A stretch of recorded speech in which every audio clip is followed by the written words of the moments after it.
welcome Mr. Andy Serkis!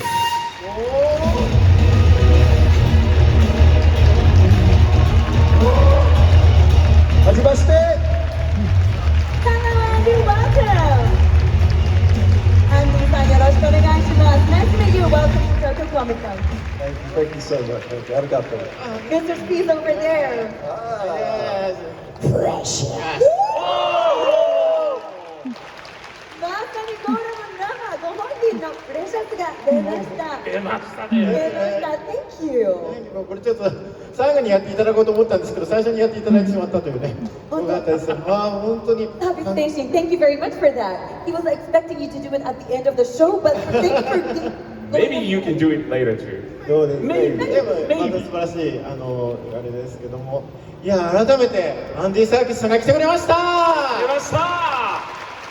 ありがとう。まあね、でもちょっと本当にアンディ・サーキスさんっていうのは本当にもうコミコンに僕はふさわしい方だと思うんですけども、だってロード・オブ・ザ・リング出てて、スター・ウォーズ出てて、マーベル出てて、猿の惑星出てて、DC ザ・バットマン出てるっていう、もうしかも俳優としても素晴らしいし、モーションアクターとしても素晴らしいし、しかもベノムの監督ですからね、ベノム2の。プロデューサーもされてますもんね。素晴らしい方なんですけども、じゃあ Andy, can you see that he has a lot of on the t-shirt too? はい、今ですね、米本さんが説明してくださっています。Thank you very much. Have you noticed that he has a t-shirt of the Lord of the Rings, and he also has all of this goods, and his shoes are for Venom as well. Oh wow, that's incredible. 最高だねと言ってくださっています。ですね、ありがとうございます。で、じゃあちょっと最初の質問を私の方からはいしたいと思うんですけども、アンディ・サーキスさんといえば何といってもね、ロード・オブ・ザ・リングのゴラムだと思うんですけども、ゴラムから本当にモーションアクターということの草分けになったんですけども、そもそもゴラムの役を引き受けるきっかけというか、その時のエピソードを教えていただけないでしょうか。When I was first asked to be part of Lord of the Rings, I assumed that it was just a voice role. But when I met with Peter Jackson, he explained that he wanted to try this new technology called motion capture. And so it evolved as we were shooting. The technology evolved at the same time as we were shooting the films.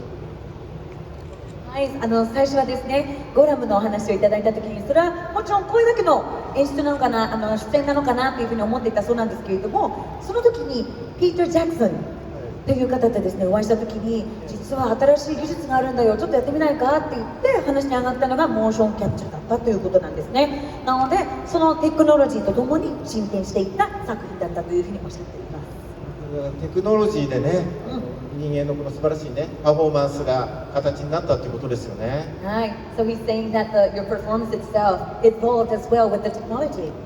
Yes, because when I first played him, when we started shooting in 1999, it was the animators that were, Peter Jackson was filming my performance on camera, and then the animators were then copying my facial expressions. But by the time we had gone through The Lord of the Rings and then into King Kong and the future films, that they'd started to capture the face using markers to bring out the facial expressions directly, so that was what was driving the performance. Nice. ですね、実は1999年の時に初めてそういった演技を自分の体で表現することが始まったそうなんですけれども、まずその時はですね、こうやってピーター・ジャクソンさんが、アンディさんをこうやってカメラで撮っていたそうなんですね。でそれをアニメーターの皆さんがその動きを覚えてイラストレートを描いていったというふうにお話ししています。で後々にですね、ロード・オブ・ザ・リングス、そしてもちろんキングコングの作品になっていきますと、こうやってくっつけるモーションキャプチャーの技術が進展したということなんです。They're very quick of technology, I would think. Yeah, I mean, it's really changed over the last 20 years. When we started, it was not used in really any movies, and now it's used in so many movies. はい、なんかそういうのを技術が使い始めてからもう20年経つ。でも早いっちゃ早いですよね。で、今ではもうどの作品でも使われているものと。もう本当に草分けですよね。もういつかもうね、モーションキャプチャーの役で僕はアカデミー賞を取ってほしいっていつも思ってるんですけどね。ああ、that's a very 面白い発想ですね。でも確かにそういう部門があってもいいかなと思います。で、もう本当に僕はロード・オブ・ザ・リング見た時にウズケンさんね、なんていうかな、指輪捨てに行かないでゴラムに返してあげればいいのにと思うぐらいもう感情移入してしまったんで本当にその方が指輪も幸せだったんじゃないかと私いつも思ってるんですけども、ガウスさんとかぜひお聞きしたいことがあればぜひ。はい。 Yes. He was saying that maybe then, I think Mr. Yorimonte told that to you already, but he might have thought that the ring itself might have been more happier to be given back to you. I think so. 僕もそう思うとということでね。はい。So, Andy, I have a question. Is that okay? Sure. For me to ask. 私がちょっと質問しますね。Of course, you were also an actor, but also you are very famous as a motion capture actor as well. There might be differences, and was it hard for you at first, being like, transitioning into doing that both?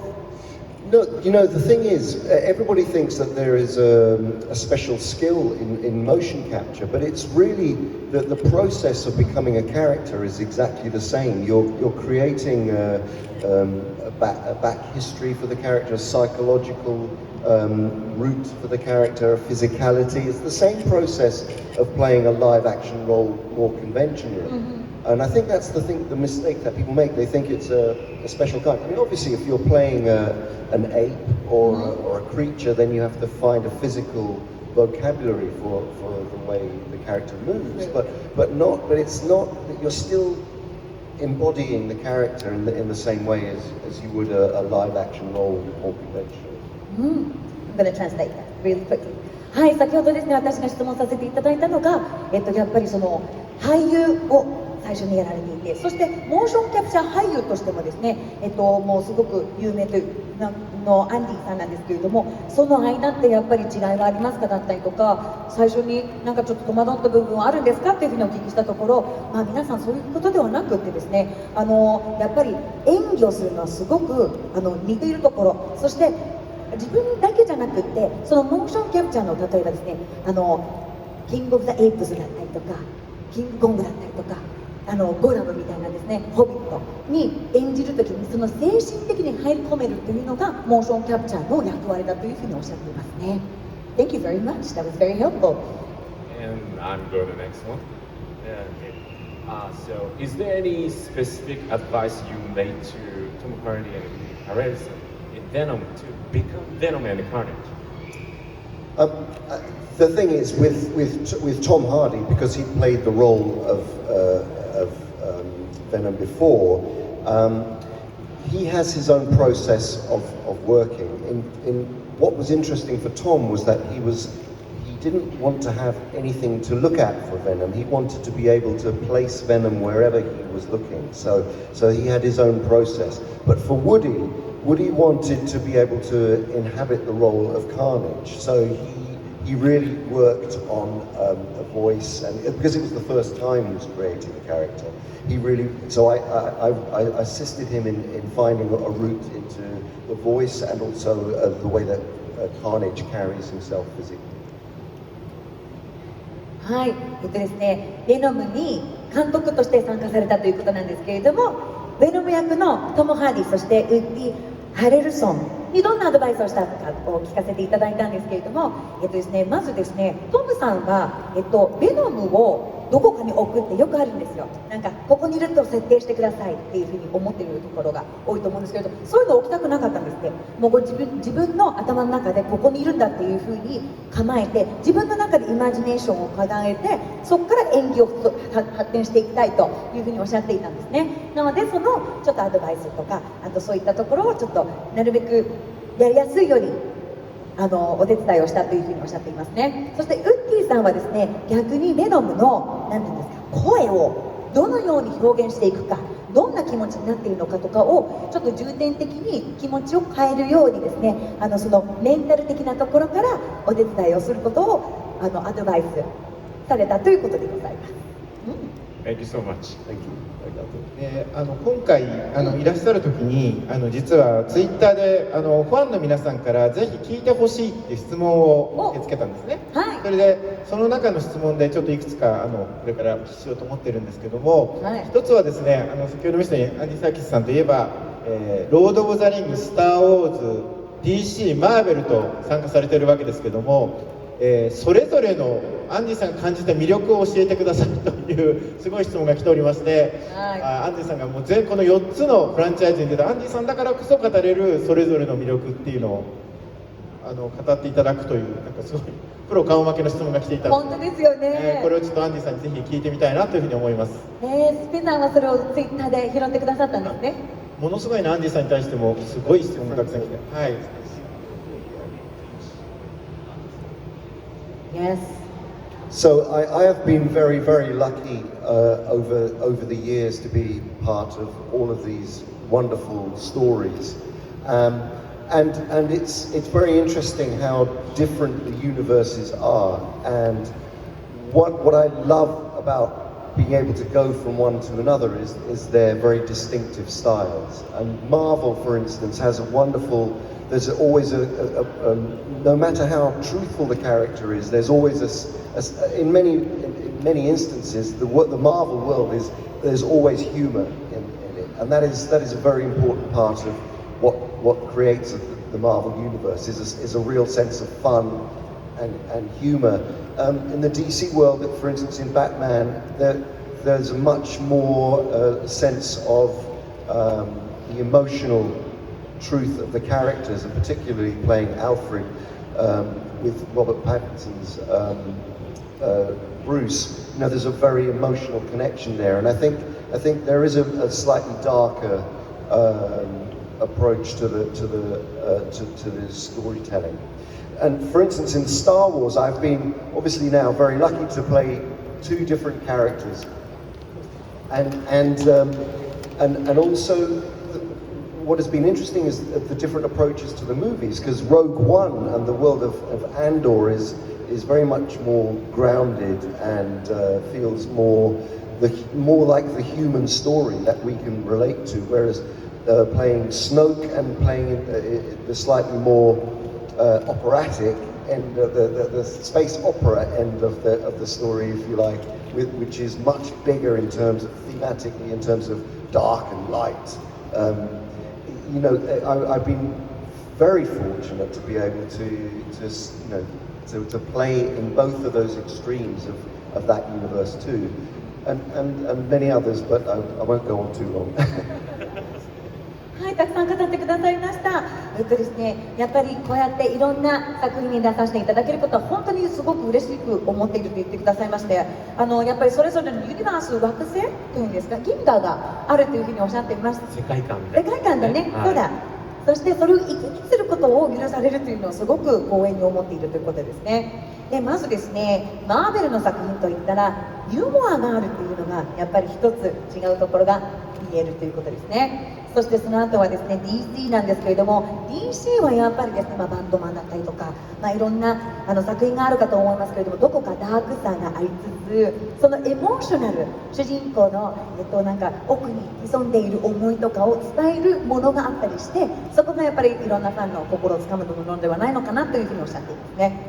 スター・ウォーズなんですけれども、皆さんもご存知2役をねやらさせていただいておりまして、アントマンですねは人間臭さがあるというふうにおっしゃっておりまして、スノークさんはですねどちらかというと機械的なオペラティック、なんかオペレーションをしなければいけないという、このスター・ウォーズの中でもその光と闇がちょっとダークさ、そしてもうちょっと明るいところが見られる正反対の、キャラクターを演じているということで、やっぱり面白いなっていうふうにおっしゃってくださっています。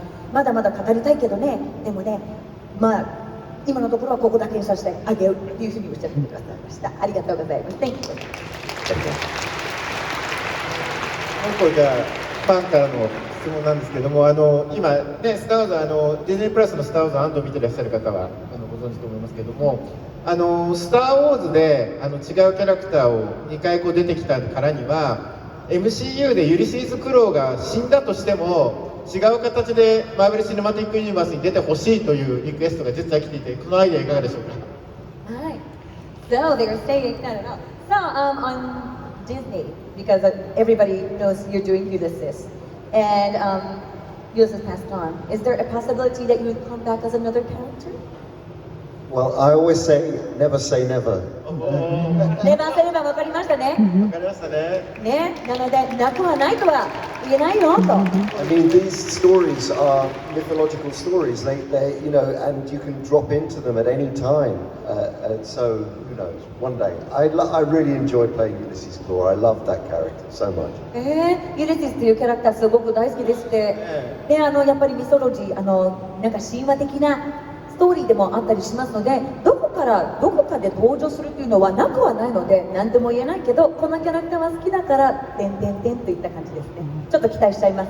皆さん期待したいと思いますね。皆さんぜひツイッターでユリシーズクローを復活させるとかツイートすると本当にね、ディズニーの方とか見てくれる時あるので、マーベルとかねちょっと復活させたいと思うんですけども、岩田さんなんかちょっとお聞きしたいことがあると伺ってたんですが、ですね、ベノム・レッド・アビー・カーネージで、ベノムは日本文化に興味があるように感じられたのですが、実際に、あなた自身は日本のカルチャーが好きですかというのをお聞きしたいと思います。どうなんでしょうね。でもなんか日本が好きそうなイメージ。ベノム2でね、ベノムが出てくると日本のキャラっていう風に突っ込まれるシーンがあるんですよね。だからちょっとベノムとね、日本っていうのがあって、そういう質問が来てたんですけども。Oh, very much so. I love manga. I love anime. I love Japanese modern art, and I love all of the new technologies that are being used now to create new ways of storytelling in Japan. You're very advanced in terms of next generation storytelling, I think, here, and particularly in the world of art. 日本の漫画が大好き、アニメーション大好き、そしていろんなですね、日本の芸術がすごく好きだというふうにおっしゃっていますね。そして今のこの日本人の、この世代がですね、新しいストーリーテル、新しい物語を作るのがとっても上手だというふうに語ってくださっています。So this has been how many times that you came to Japan? So this is my fourth time in Tokyo, but I've only ever been I came for the Lord of the Rings, for King Kong, for The Hobbit, and now for this convention. But I always only for such a short period of time, and I really want to explore Japan. I really want to go to Kyoto or to take the bullet train to travel, but there's never any time. But next time I'm going to do it. Definitely. ね、今回はですね、アンディさんの4回目の来日ということなんですね。最初はロード・オブ・ザ・リングスだったりとか、そしてその後キングコングのプレミアだったりとか、ね、そしてもう一つ、What did you say the third time that you came was? It was the Hobbit. ホビットのプレミアの時、そして今回が4回目となるんですけれども、なんかね、やっぱりイベントだったりとか、お仕事だったりするということで、主には東京しか見ることはできないんだけれども、やっぱり京都も見たいし、新幹線に乗りたいというふうにおっしゃっています。ね。もう一度アンディさん、そういう方なので、いろんな世界のコミコンとか、サンデーコミコンとかにも呼ばれてらっしゃると思うんですけど、今回日本のファンの印象ってどうですかね。コミコンであったその印象をちょっとお伺いしたいなというふうに思います。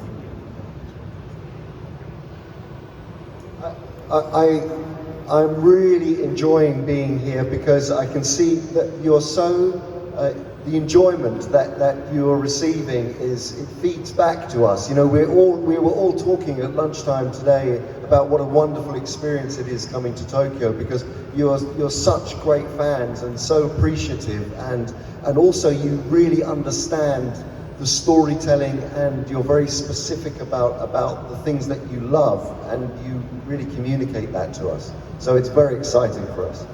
すごく喜んでいます。細かく話しますね。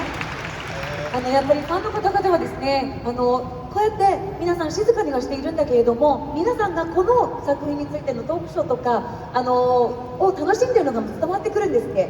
で、先ほどですね、オープニングセレモニーやったじゃないですか。この後にランチみんなでご飯を食べていたら、やっぱり日本のファンって温かいなとか、あとなんか皆さん理解してくれてるよね、ちゃんとストーリーをなんかみんな心に留めてくれてるなとか、あと具体的にですね、何が好きなのかとか、そういうのを表現してくれる方、すごく先ほど出られた12人の方たちとお話しした時にもめちゃくちゃ良かったというふうにおっしゃってくださっています。We're glad that you're enjoying too. 素晴らしい、ありがとうございます。本当にその言葉、ファンみんな喜んでると思います、今の。本当にですよね。Yes, I think that a lot of people still want to ask you questions, but may I also ask you? And you go. Oh yeah, you have, of course. No, go ahead. どうぞ。No, no, no. もう譲られちゃってる。どうぞ。Okay, let me go first. No. So, 僕はご存知の方もいるかもしれないですけど、役者として、今、なんていうんですか、なりわいを立ててるものなんですけども、それで聞きたかったんですね。ドラマとその映画を役者としてやるときに何か違うアプローチがあるのかっていうのをお聞きしたかったんですけど、お聞きしていいですか？もちろんいいですよね。この時間少しいただきます。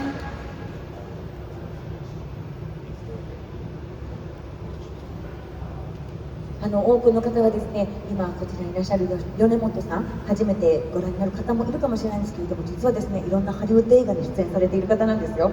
47ローニンだったりね。Thank you so much. そうなんですよ。ね、日本を代表する俳優としてこれからも活躍頑張っていただきたいと思います。Can you?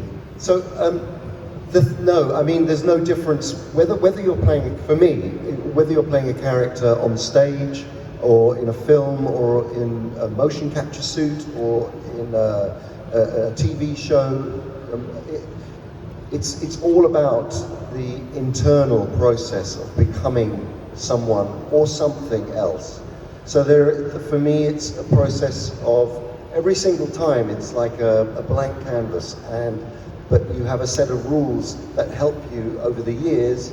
You build a set of principles up which enable you to find a route into a character, and you know, I think something that's really interesting that maybe a lot of people might not know is, as an actor, when you've been through the process of playing a character, you're never the same person afterwards, because you have psychologically changed yourself and emotionally changed yourself to understand that being. And so your life then becomes an accumulation of all of those parts that you played. And I really believe that is part of the education, and the wonderful thing about being an actor is that you're always learning because of that. You're always learning how to be walking in someone else's shoes.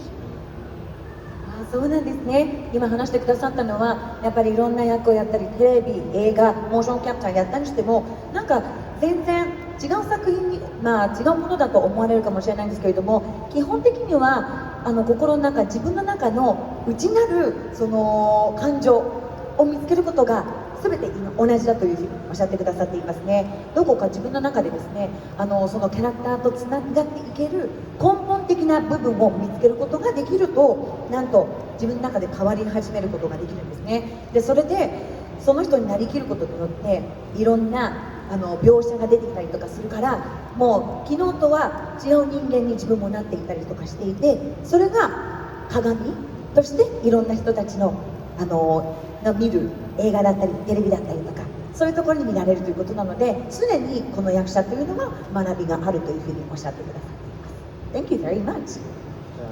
時間なのでこれがちょっと最後のリクエストなんですけど、実はファンから来てるリクエストでちょっとお願いしたいことがありまして、スター・ウォーズ安藤今出ているんですけども、その時に演じてる役者さん、アンディさんがやってる役がですね、ワンウェイアウトっていうところがあって、そのセリフにものすごい勇気づけられたっていう方がすごい多いんですね。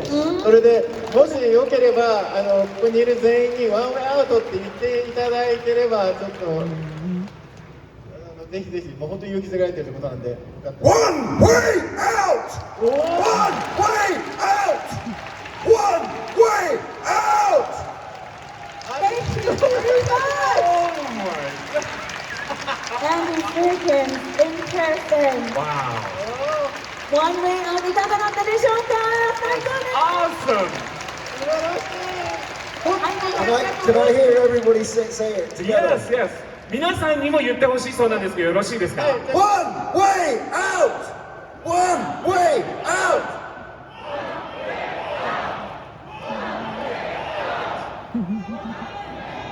Thank you, arigato. どうもありがとうございます。皆様ありがとうございました。ありがとうございます。本当にアンディ・サーキスさんありがとうございました。はい、ということでお時間はここまでとなりますね。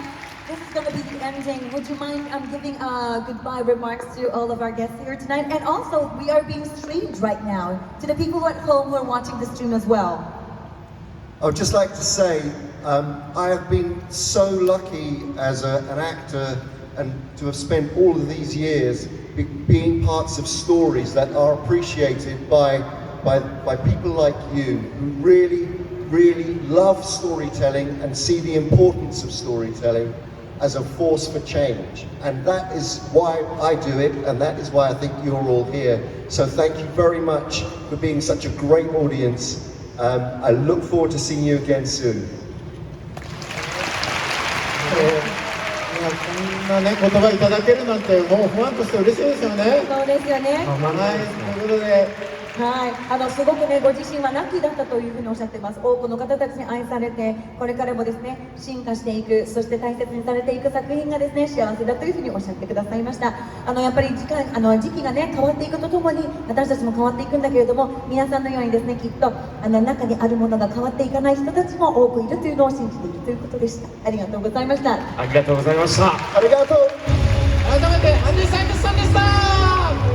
That was very empowering. Thank you very much. Thank you.